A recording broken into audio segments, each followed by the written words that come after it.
வணக்கம். 10 கல்லூரிகள், 10 பேராசிரியர்கள், 10 சிறப்புரைகள் என்ற உலக சாதனை தொடர் முயற்சியில் முதல் உரையாளராக முனிவர் ஹேமமாலினி அம்மா அவர்கள் தலைமைத்துவம் என்ற தலைப்பில் உரையாற்றினார்கள். முனிவர் ரவி கோவிந்தராஜ் ஐயா அவர்கள் 10 மதிப்பெண்கள் அடிப்படையில் மதிப்பீடு செய்ய சொல்லியிருந்தார்கள். அந்த 10 மதிப்பெண்களுக்கான 10 நிலைகளாக நான் எடுத்துக்கொண்டது: முதலாவதாக மெய்நிகர் பின்புலம், அதாவது விர்ச்சுவல் பேக்ரவுண்ட். 2, நேர மேலாண்மை.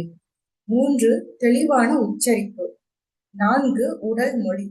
5, குரலில் ஏற்ற இறக்கம். 6, கண் தொடர்பு. 7, கொடுக்கப்பட்டிருக்கும் உரை தாண்டி வேறு ஏதேனும் சொல்லாமல் இருத்தல்.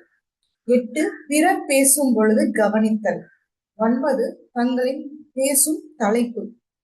10, கருவிகளை சரியாக பயன்படுத்தும் முறை.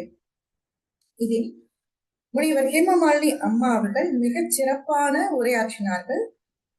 அதில் அவர்கள் கருவிகளை சரியான முறையில் பயன்படுத்திய முறை மிகவும் சிறப்பாக இருந்தது. அவர்கள் பேசக்கூடிய தலைப்பினை சரியான விதத்தில் குறிப்பிட்டார்கள். பேசும் பொழுது கவனித்தல் என்ற விதத்திலையும், அதாவது பிறர் பேசும் பொழுது கவனித்தல் என்ற விதத்திலையும் முழு மதிப்பெண்கள் பெறுகிறார்கள். மேலும் கொடுக்கப்பட்டிருக்கும் முறை தாண்டி வேறு ஏதும் அவர்கள் பேசவில்லை. எனவே அதற்கும் அவர்கள் முழு மதிப்பெண் பெறுகிறார்கள். பின்பு தெளிவான உச்சரிப்பு என்ற விதத்தில் அவர்களது உச்சரிப்பு தெளிவாக இருந்தது. ஆனால் இடையிடையே சிறு தடுமாற்றம் இருந்தது. அதனால் அதற்கு அரை மதிப்பெண்கள் குறைத்துள்ளேன். பின்பு மெய்நிகர் பின்புலம் அவர்கள் வைக்கவில்லை.